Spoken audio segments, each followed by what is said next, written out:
Sir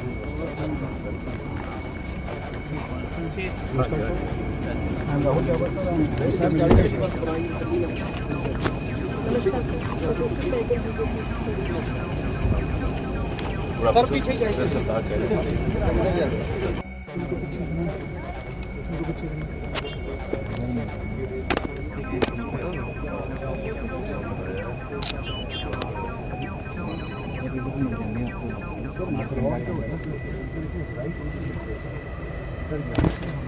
और पिछले लगभग एक हफ्ते से सिविल एडमिनिस्ट्रेशन, एसडीएम साहब हैं, इरिगेशन डिपार्टमेंट है, पुलिस है और जो युवा हैं यहाँ पे, उनकी मदद से हमने काफ़ी कुछ सिचुएशन को कंट्रोल में करने की कोशिश की है। मकरूर साहब का डिटेल्स आप एक बार आगे देख सकते हैं। सो लगातार एसडीएम साहब है, इरिगेशन डिपार्टमेंट है, उनसे लगातार बातचीत होती रही है। हमारा लगभग 50 जवानों की नफरी यहीं पर है, जिसमें आर्मी यूनिट है, इंजीनियर्स हैं, डॉक्टर्स हैं मेडिकल सपोर्ट के लिए, तो उसमें लोकल रिसोर्सेज का इस्तेमाल।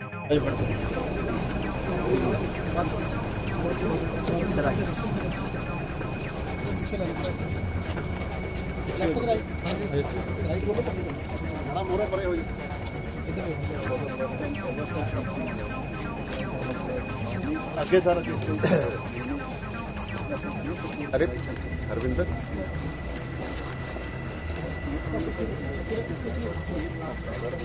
बेटा पकड़ा लो। और ये 22 किलो इसकी चौड़ाई और 598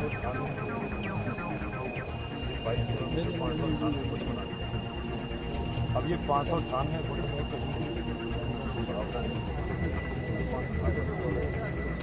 तो इसके बाद ये पुल जो है अब 598 इसके आगे 18 किलोमीटर फैल तक है। इसके बाद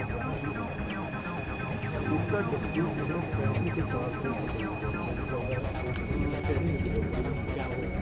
हम ये चाहते हैं कि जैसे हमने ये चैनलाइज से भी चैनलाइज कर देते हैं, तो इसके लिए फिगर स्टैंडिंग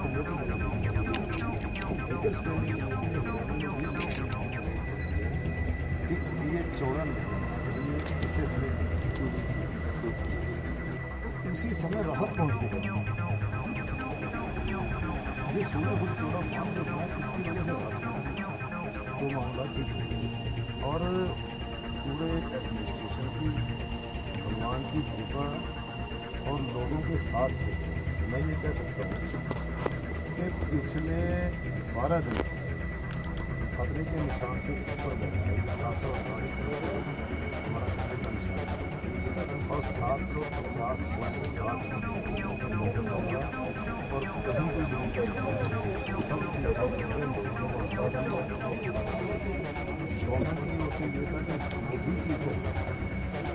ਰਾਜਪਾਲ ਸਾਹਿਬ ਅੱਜ ਸੰਗਰੂਰ ਦੌਰੇ ਤੇ ਸੀ, ਕਿਸ ਤਰੀਕੇ ਨਾਲ ਦੇਖਦੇ ਹੋ ਉਹਨਾਂ ਦੇ ਦੌਰੇ ਨੂੰ? ਜੀ ਬਿਲਕੁਲ, ਜਿਵੇਂ ਪਿਛਲੇ ਕਈ ਦਿਨਾਂ ਤੋਂ ਪੰਜਾਬ ਬਹੁਤ ਜ਼ਿਆਦਾ ਹੜ੍ਹਾਂ ਦੀ ਮਾਰ ਚੱਲ ਰਿਹਾ ਹੈ ਤੇ ਲਗਭਗ ਸਾਡਾ 22 ਤੋਂ 2300 ਪਿੰਡ ਹੜ੍ਹਾਂ ਦੀ ਮਾਰ ਦੇ ਹੇਠ ਹੈ। ਉਸੇ ਦੇ ਰਿਗਾਰਡਿੰਗ ਅੱਜ ਕਿਉਂਕਿ ਸਾਡੇ ਸੰਗਰੂਰ ਵਿੱਚ ਦੀ ਇੱਕ ਘੱਗਰ ਦਰਿਆ ਲੰਘਦਾ ਮੂਨਕ ਦੇ ਵਿੱਚ ਤੇ ਰਾਜਪਾਲ ਸਾਹਿਬ ਨੇ ਉਹਦਾ ਦੌਰਾ ਰੱਖਿਆ ਹੋਇਆ ਸੀਗਾ ਤੇ ਉਸੇ ਦੌਰੇ ਮੈਂ ਵੀ ਰਾਜਪਾਲ ਸਾਹਿਬ ਨਾਲ ਜਾ ਕੇ ਉੱਥੇ ਦਾ ਜਾਇਜ਼ਾ ਲਿਆ ਤੇ ਉਸੇ ਦੇ ਸੰਬੰਧਿਤ ਰਾਜਪਾਲ ਸਾਹਿਬ ਅੱਜ ਉਰੇ ਆਏ ਸੀ। ਕਿਸ ਤਰ੍ਹਾਂ ਦੀ ਸੌਗਾਤ ਸਰ ਰਾਜਪਾਲ ਸਾਹਿਬ ਵਿਜ਼ਿਟ ਕਰਕੇ ਗਏ ਨੇ, ਕੀ ਦੇਖ ਕੇ ਗਏ ਨੇ? ਜੀ ਬਿਲਕੁਲ, ਤੇ ਕਿਉਂਕਿ 12,000 ਕਰੋੜ ਪਹਿਲਾਂ ਹੀ ਸੈਂਟਰ ਸਰਕਾਰ ਨੇ, ਕੇਂਦਰ ਸਰਕਾਰ ਨੇ ਸਟੇਟ ਸਰਕਾਰ ਨੂੰ ਦਿੱਤਾ ਹੋਇਆ ਸੀ ਡਿਜ਼ਾਸਟਰ ਐਕਟ ਦੇ ਤਹਿਤ, ਤੇ 1600 ਕਰੋੜ ਪਿੱਛੇ ਜੇ ਸਾਡੇ ਨਰਿੰਦਰ ਮੋਦੀ ਜੀ ਪ੍ਰਧਾਨ ਮੰਤਰੀ ਸਾਡੇ ਆਏ ਸੀ ਪੰਜਾਬ ਤੇ 1600 ਕਰੋੜ ਉਹ ਦੇ ਕੇ ਗਏ ਨੇ ਰਾਹਤ ਪੈਕੇਜ। ਤੇ ਰਾਜਪਾਲ ਸਾਹਿਬ ਦਾ ਵੀ ਅੱਜ ਇਹੀ ਕਹਿਣਾ ਸੀਗਾ ਕਿ 1600 ਕਰੋੜ ਦਾ ਪੈਕੇਜ ਸਿਰਫ ਇੱਕ ਇਨਸਟੈਂਟ ਰਿਲੀਫ ਸੀਗੀ ਸਟੇਟ ਨੂੰ, ਐਵੇਂ ਨਹੀਂ ਸੀਗਾ ਕਿ ਸਿਰਫ 1600 ਕਰੋੜ ਹੀ ਦੇਣਗੇ।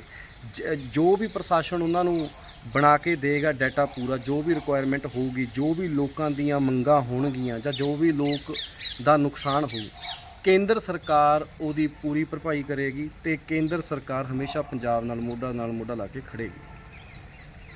पंजाब में बाढ़ के कारण से नुकसान हुआ है। ये 7 जिलों में मैं स्वयं जाकर के बाई रोड सबको देखा है। तो वास्तव में आपकी बार जो है ना, सबसे ज़्यादा नुकसान रावी के फ्लड वाटर से हुआ। बाकी सतलज और ब्यास के पानी से भी हुआ है, लेकिन इतना नहीं। और उसके बाद हुआ है घग्गर से। घग्गर के बाढ़ ने भी उसके जो बहाव एरिया में जो लोग आते हैं उनको घग्गर के अत्यधिक पानी के कारण से जो साइडें हैं वो टूटती है।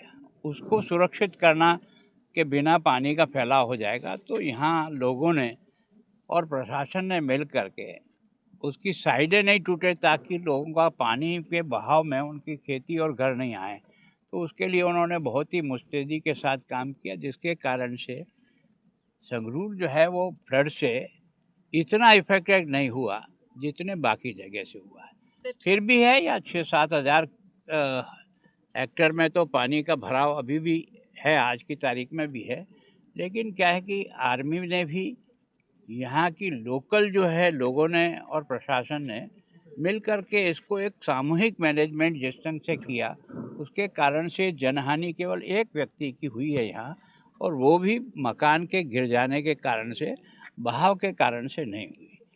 तो इसको बचाने के लिए लोगों ने जिस प्रयत्न से भी बैग और बाकी सब तैयार रखे, जिसके कारण से बंधा टूटा नहीं तो पानी नहीं, लेकिन रिसाव की प्रॉब्लम जरूर आई।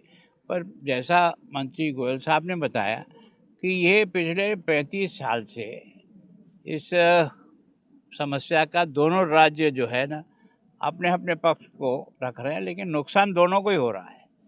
तो मेरी जानकारी में पहली बार है, क्योंकि मैं अभी नया ही था यहाँ, तो मैं कोशिश करूँगा कि दोनों सीएम को पहले बिठाएंगे, पहले वो क्या आगे बढ़ते हैं, फिर उसके बाद उनके टेक्निकल स्टाफ और बाकी सबको बिठा करके हम दोनों मिल करके क्या आपस में सुलह रास्ता निकाल सकते हैं। कोर्ट तो उसके बाद में, जब हमारी सहमति बनेगी तो कोर्ट का रास्ता निकालना आसान हो जाता है।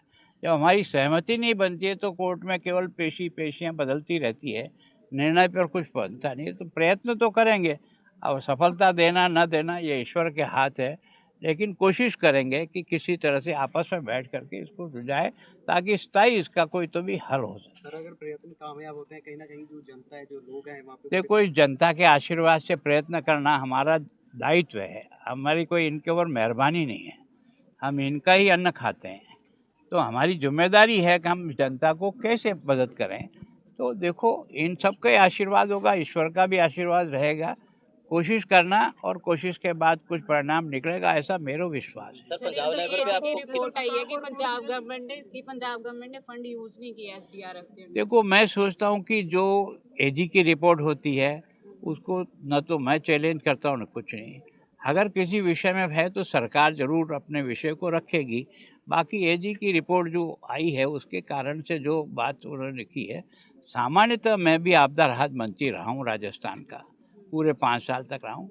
आपदा राहत का जो पैसा है वो सभी स्टेट का, उनका जो शेयर होता है, चाहे उनके यहाँ आपदा आए चाहे आपदा नहीं आए, वो एक फंड में पड़ा रहता है। उसमें स्टेट गवर्नमेंट का भी शेयर होता है, केंद्र सरकार का शेयर होता है। उस पैसे को इसलिए रखते हैं कि कभी भी कोई संकट आए तो उस समय उसकी मदद कर सकते हैं। तो वो केंद्र सरकार को कुछ सिफारिश की जाएगी आज के जो रिपोर्ट के हिसाब से? देखो, मैं सोचता हूँ केंद्र सरकार के स्वयं कृषि मंत्री यहाँ आए, यहाँ के सरकार के सभी मंत्री भी साथ थे, और प्रधानमंत्री जी स्वयं 2 जिलों का हमारा भी उन्होंने पठानकोट और गुरदासपुर को उन्होंने स्वयं ने देखा है। उनका भी मानना है कि इस समय पंजाब की जो आपदा पानी के फैलाव की वो सबसे ज़्यादा है। उन्होंने टोकन उस दिन सबसे किसानों से भी बातचीत की, उनके सुझाव लिए। जो मदद करने वाली एजेंसी है, आर्मी है, बीएसएफ है, एनडीआरएफ है, प्रशासन है, उनके साथ भी चर्चा की, उनके सुझावों को भी समझा, और उन्होंने कहा कि इस दृष्टि से, आपको बचाव की दृष्टि से जिस प्रकार के भी साधनों की ज़रूरत पड़ती है वो आप लिखो, ताकि कम से कम जिन डिस्ट्रिक्ट में हर समय आपदा आती है तो उनको वो सारे व्हीकल और जिस प्रकार के साधन चाहिए वो दें, ताकि वो तुरंत उसको काम में ले सकें। बाकी किसानों को उनका पूरा खेती का नुकसान, जो टीम आई है एनालिसिस करके गई है, यहाँ के लोकल प्रशासन ने अपनी रिपोर्ट दी है, पशुधन का नुकसान हुआ है, फसल का नुकसान हुआ है, आदमी का नुकसान हुआ है।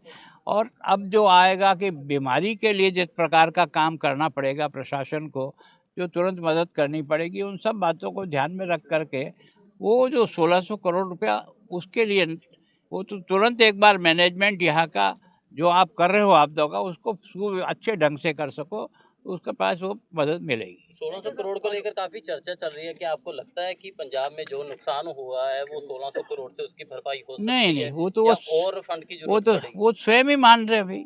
वो ये कह रहे हैं ये तो केवल और केवल एक इमरजेंसी व्यवस्था के लिए है।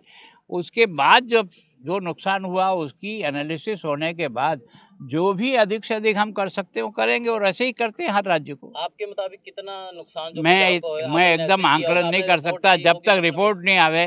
तो ये काम है प्रशासन का, और प्रशासन के दिल्ली की टीम यहाँ 3 दिन रुक के गई, वो भी देख के गई। तो दोनों का मिला जुला काम है। हमारा का एकदम ये असेसमेंट करना कि मैं ये खाली घूमा और अभी मैं यहाँ खड़ा हूँ, इस पर देख लिया कि इस पर कितना नुकसान हुआ, मैं इसको आंक नहीं सकता। Thank you.